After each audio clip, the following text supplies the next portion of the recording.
পানির উপর নৌকা নয়, রীতিমতো চলছে গাড়ি। মিশরের নীল নদে দেখা মেলে জলে চড়া গাড়ির। রাজধানী কায়রোর এক তরুণ উদ্যোক্তা শখের বসে বানানো শুরু করেন এমন জলযান, যা এখন স্থান পেতে শুরু করেছে বিশ্ববাজারে। কায়রোর নীল নদের স্রোত ঠেলে পানির ওপর চলছে গাড়ি। অবাক হলেও সত্যি, এই জলযান মিশরের স্থানীয় এক যুবকের উদ্ভাবন। আমেরিকা, কানাডা কিংবা ইউরোপ, অনন্য এ স্থানীয় উদ্ভাবনই এখন বিশ্বের উন্নত দেশের বাজারে জায়গা করে নিয়েছে।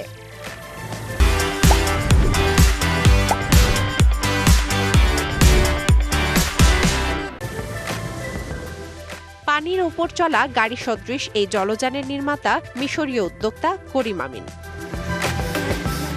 2019 সালে মাত্র $50,000 বিনিয়োগ করে কার ক্রোল নামের এই জলযান তৈরি শুরু করেন করিম। 6 বছর পর তার সেই ছোট্ট উদ্যোগই পরিণত হয় বিশাল কারখানায়।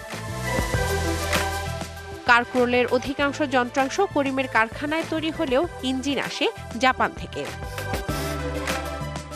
গাড়ির রং, ডিজাইন কিংবা ইঞ্জিনের শক্তিমত্তা পছন্দ করতে পারেন ক্রেতার পছন্দ এবং চাহিদা অনুযায়ী স্বপ্নের জলযান নির্মাণ করে দেন করিম। গাড়ির মূল্য নির্ভর করে ডিজাইন, পণ্য এবং ইঞ্জিনের উপর। স্থানীয় কারখানাতেই হয় সব কর্মকাণ্ড। একটি গাড়ি নির্মাণ করতে সময় লাগে 20 দিনের মতো। খরচ পড়ে $20,000 থেকে $40,000। নিজের উদ্যোগে এমন সাফল্য পেয়ে উচ্ছ্বসিত মিশরীয় এই উদ্যোক্তা। আমি আমার পরিশ্রমের সফলতা পেয়েছি। আমি আরো অনেক দূর যেতে চাই। আশা করছি কাজের ধারাবাহিকতা ধরে রাখতে পারবো। আন্তর্জাতিক বাজারে আমার কার ক্রোল স্থান পাবে।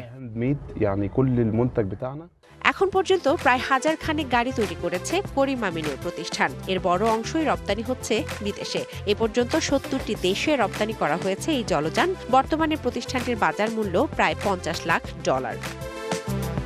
শোভন শাহমিন দিশা, ডিবিসি নিউজ ডেস্ক।